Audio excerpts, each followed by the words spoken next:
Et nous sommes de retour sur Direct Investisseur et nous accueillons en duplex Ilan Smadja, le fondateur de Tradosor. Bonjour Ilan. Bonjour Lucie, bonjour Antoine. Bonjour Ilan. Alors, on a des marchés ce matin qui sont quand même très chahutés, c'est le moins qu'on puisse dire. On est à 4884 et quelques, en baisse de plus de 3,5%. Et donc, ce sont des marchés, donc évidemment, contexte particulier avec lié à la Grèce. On va parler donc du CAC 40. Le CAC 40 qui était quand même sur une phase, une correction depuis maintenant plusieurs mois.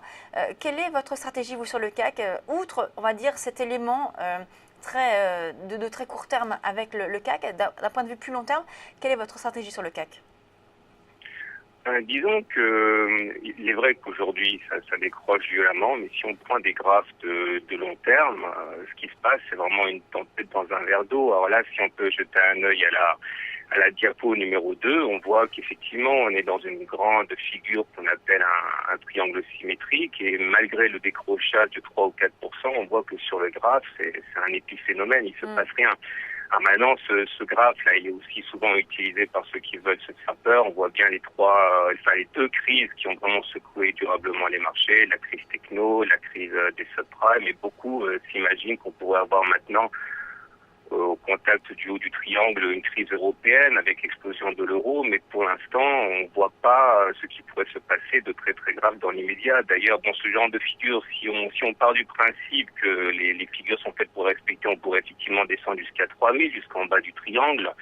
Mais il faut également savoir que dans les triangles symétriques de creux, enfin de sommets comme ça, on a plutôt tendance à sortir par le haut.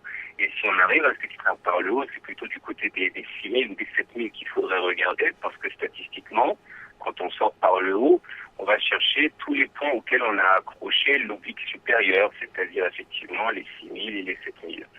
Donc pour l'instant, on peut s'amuser à se faire peur, mais on ne voit pas ce qui, sur un graphe de long terme, peut être inquiétant, quoi.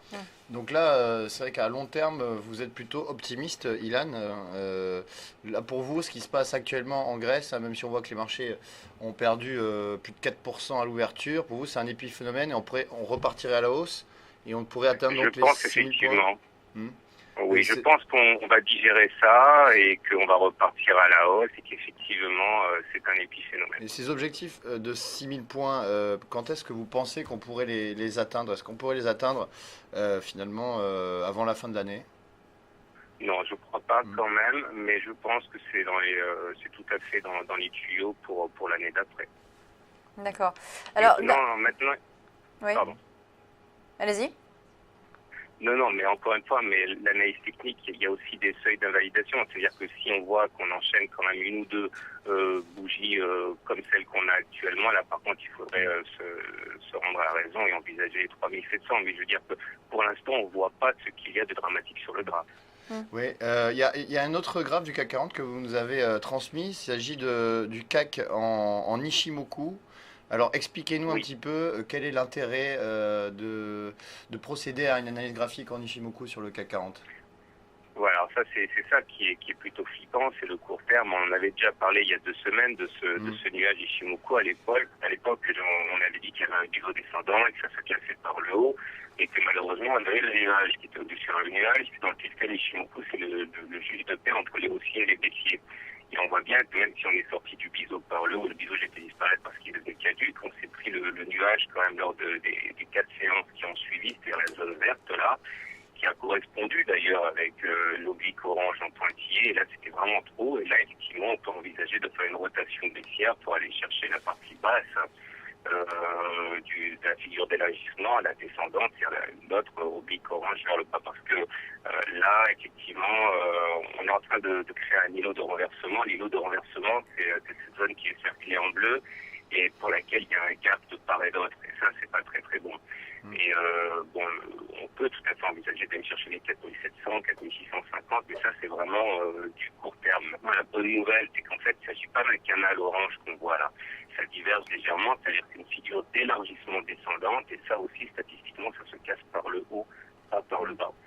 Donc oui, on peut baisser, mais non, je ne pense pas qu'à moyen long terme, ce soit aussi délétère que ça. Ouais. Donc vous êtes optimiste, vous dites, c'est ce que vous dites là, enfin vous êtes haussier sur le CAC sur du moyen long terme, c'est bien ce que vous dites? Oui, c'est bien ce que je dis. Ouais. Ouais. Alors, on a quand même cette correction qui est quand même sur le CAC depuis maintenant plusieurs mois, après cette forte progression du début de l'année. Vous estimez, et puis on a aussi donc le relèvement des taux de la Fed qui devrait intervenir au second semestre. On a la crise qui n'est pas résolue, qui a impacté quand même les marchés. Vous ne pensez pas que ça peut justement impacter les marchés et les faire baisser sur du plus long terme? Si, bah, tout à fait. On peut tout à fait envisager de perdre encore 100 ou 200 points. Mais faut pas oublier non plus qu'on était monté tellement haut que plus personne ne voulait rentrer. On a eu des périodes quand même, on a culminé à plus de 20% accumulé en l'espace de quelques mois. L'objectif de l'année avait été réalisé en quelques mois. On savait très bien qu'il était vraiment très ambitieux de rentrer à ce moment-là. Beaucoup d'analystes, même si c'est pas ma spécialité de faire de l'analyse fondamentale, disent qu'on va simplement revenir sur des niveaux attractifs, ce qui va donner finalement du grain à moudre aux investisseurs de moyen long terme.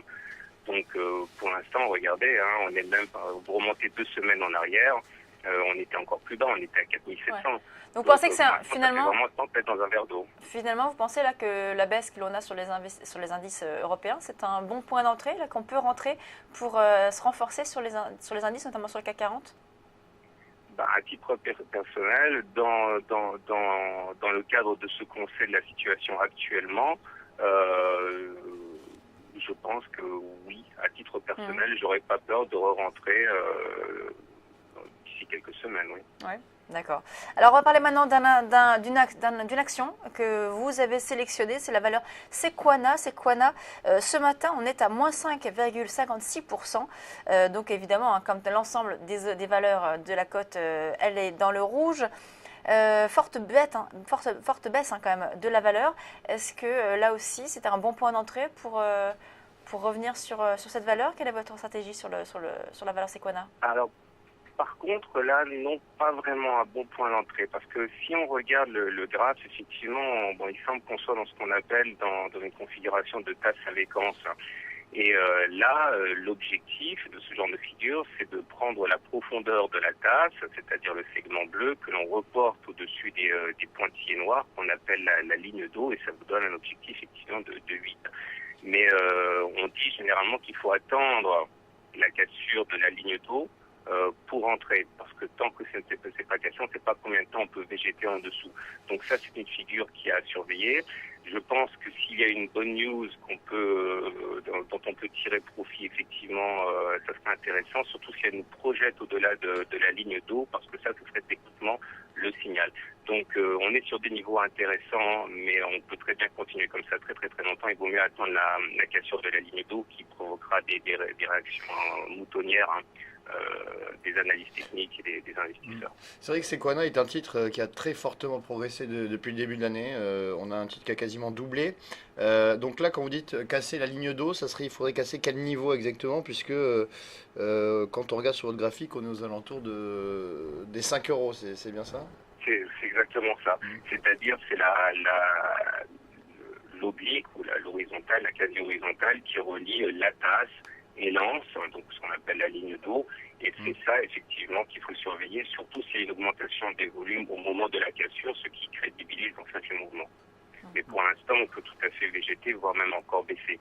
D'ailleurs, on voit que l'anse n'est pas du tout formée, elle est peut-être en formation, donc il ne faut pas se précipiter non plus. Surtout que si on décroche pendant 2 ou 3 semaines avec le dossier grec, on peut l'avoir pour moins cher. Donc votre objectif sur la valeur, c'est quoi?